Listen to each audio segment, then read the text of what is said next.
Embassy in Beijing assist the Philippine Coast Guard and DND in monitoring Chinese vessels in the West Philippine Sea. Have you heard China complain that this essential work of the Philippine Embassy interferes with Chinese internal affairs? Mr. President, whether they complain or not, they're already in our exclusive economic zone. I'm sorry, but I'm trying to understand the position of the good gentleman in his defense of China and their position. I am not defending China, Mr. President. I said, sinabi ko na kanina, ang ating discussion ngayon is not in defense of any other countries. We are defending Philippine interest. Ang pangyayari lang, kailangan nating linawin, ano ba talagang pinagtatanggol natin? Kung hindi po tayo nakatitiyak kung anong area ang pinagtatanggol natin, hindi po malinaw. Pati paggasta natin ang budget, kung alin ang dedepensahan natin, yun lang ang punto rito eh.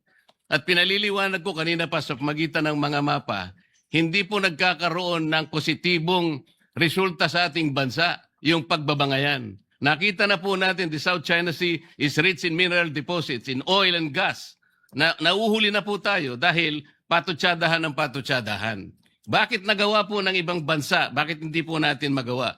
Dahil nga po sa walang katapusang patutsada. Tingnan po natin ang West Philippine Sea, Mr. President. Ang sabi po natin, wala pa po kasi sa mapa. Bakit po wala sa mapa, Mr. President? Kasi po hindi ginagawa ng ating mga ahensya ang dapat gawin. Ang sabi po kasi sa Administrative Order number 29, which was issued on September 5, 2012, more than a decade ago. Sabi po sa Section 3 ng Administrative Order 29, the National Mapping and Resource Information Authority, NAMRIA, shall produce and publish charts and maps of the Philippines reflecting the West Philippine Sea in accordance with this order. And finally, on November 8, 2024, the National Mapping and Resource Information NAMRIA committed to release a new Philippine map that includes the West Philippine Sea. But up to now, regrettably, Mr. President, this remains unfulfilled. Bakit hanggang ngayon ay wala pa ring mapa? What specific obstacles have prevented the production and publication of this map for over 10 years? Does NAMRIA dispute that Section 3 uses the word shall indicating mandatory and not a discretionary duty? Mr. President, kung wala po tayong mapa na maibibigay sa IHO at madideposit sa United Nations, hindi po kailanman uusad ang ating itinataguyod na sana mailagay sa mapa ng mundo ang West Philippine Sea. Mr. Bakit President, hindi po natin, Mr. President, paano po natin may pagtatanggol ang teritoryo kung wala tayong malinaw na mapa, Mr. President? Mr. President, nabanggit na natin ito kahapon. Bumabalik tayo ulit doon sa usapin na ito. Pero babanggitin ko ulit, Mr. President.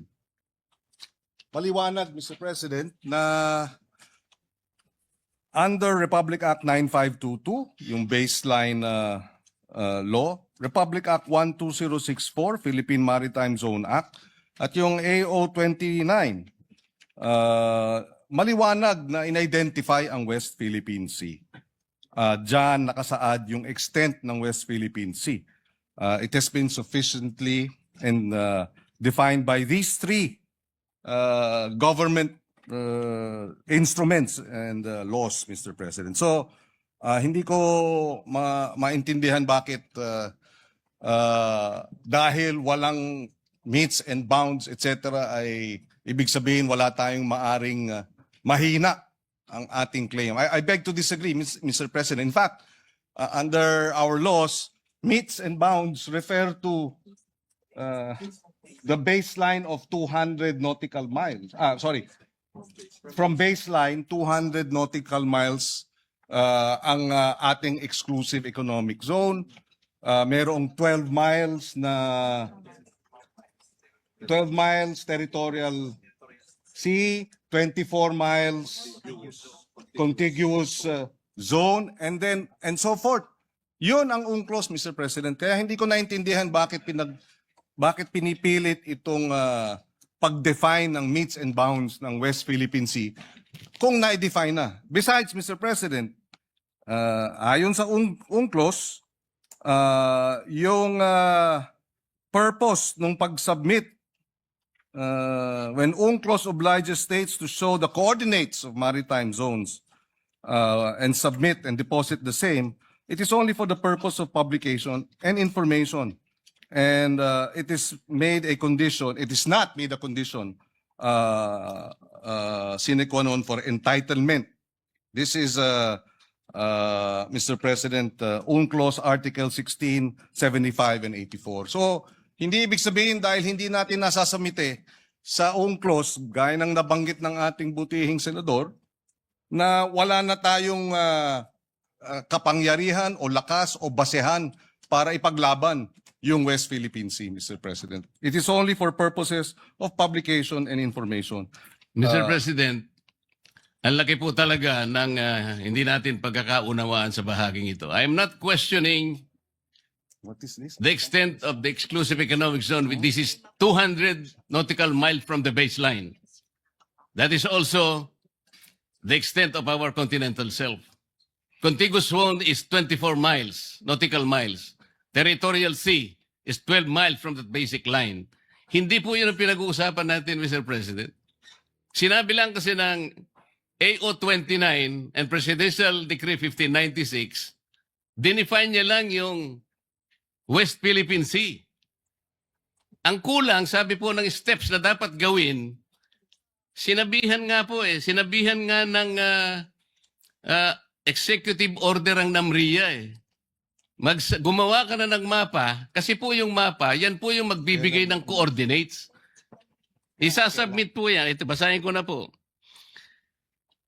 Section 4 of Administrative Order 29, Series of 2012, requires relevant government agencies such as DFA, kasama na po yung DFA, not only to deposit with the United Nations Secretary General the country's official map reflecting the West Philippine Sea, but also notify international bodies such as the International Hydrographic Organization of the same. Ayun po, Section 20, Section 4. Kung hindi po tayo magsasubmit ng mapa, saan po kukunin ng coordinates? Yun lamang po ang paraan para po yung ating pinapangarap, pinapanaginip na West Philippine Sea, mailagay naman po sa mapa.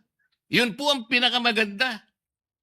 At pagkatapos nating mailagay sa mapa, ay lalakas po lahat ang ating paninindigan dahil nakalagay na po sa mapa eh. Kahapon po pinakita ko yung South China Sea. Hindi po ibig sabihin na yung South China Sea, sa China po yun. Hindi po. Pangalan lang yun eh. Yung 6.1, yun ang chapter po doon sa S-23 para basahin po ninyo at makita ang coordinates. Wala po tayong pinagtatalunan tungkol dito. Hindi ko po kailanman dinidepensa ng China. Gusto kong palakasin ang ating paninindigan dito. Bakit hindi po tayo magkaintindihan? Napakasimple lang nun. Hindi tayo Wala pong coordinates talaga. Hindi po ang mapa lang po ang magbibigay ng coordinates. Malamang marahil hindi tayo nagkakaintindihan dahil gaya ng nabanggit ko kahapon, kahit na magdebate tayo hanggang sabi ko nga, Kingdom Come, tungkol dito sa metes and bounds na ito, hindi magbabago yung arbitral ruling na sinasabing mali ang China, hindi dapat nagtatayo ng mga illegal structures ang China sa ating exclusive economic zone. So bakit tayo bumabalik dito sa debate ng metes and bounds? Para sa ano? Para pahinain natin yung naging award natin sa International Tribunal? Para questionin natin na yung award natin ay kulang? Para bigyang duda na tayo nga ba'y nanalo? Hindi naman po siguro. Panalo tayo, binigay sa atin yan at hindi tayo mananalo kung hindi maliwanag ang ating mga karapatan at ang ating exclusive economic zone kahit na hindi pa nade-determine ang metes and bounds. Dahil yon ang sinasabi ng UNCLOS. UNCLOS ang basehan ng ating pagkapanalo. Walang pinag-uusapang metes and bounds sa usapin po nung determination ng ating exclusive economic zone, Mr. President. Sana po, kung maintindihan ng ating butihing senador yun, hindi tayo magkakaroon ng ganitong hindi pagkakaunawaan. Binanggit po ninyo kahapon yung Administrative Order 29. at saka yung Republic Act 12064, ang sabi po ninyo, doon makikita yung mga coordinates. Basahin po ninyo kung merong Hindi coordinates po doon. natin Wala po. sinabing doon po makikita ang coordinates. Ang sinabi po natin ay nakadefine doon ang ating ang West Philippine Sea. Dinefine nga po, Mr. President, na pinag-uusapan, paano maitatala nga po sa mapa? Ayaw po nating itala sa mapa, Mr. President. Yun lang po ang punto eh. Binabanggit kasi natin at sa batas natin, ni-require po ang NAMRIA at ni-require din ng DFA na mag-submit ng mapa hanggang ngayon. 12 years na po ang nakararaan. Ba't hindi po natin maitala? Point of Napaka-importante information, Mr. po President. na magkaroon. Just for the information of the good senator, 2024 meron na pong mapa ang NAMRIA. So hindi totoong wala pang Ang sinasabi ko po, Mr. President, hindi po sinasubmit sa mga kinauukulang dapat hindi po ang ipag-submit. sinabi po ninyo wala pang mapa. Iba po yung hindi sinasubmit. Kahit na may mapa po, kung hindi nyo sinasubmit, hindi rin po tayo Pero magtatagumpay sa correction ating lang po. paninindigan na maitala natin po sa pandaigdigan talaan ng mga dagat ang West Philippine. Hindi po ba importante sa inyo na maitala natin ang West Philippine Sea? Mr. Senator, President, Point of information, Mr. with the President. indulgence of Senator Pangilinan,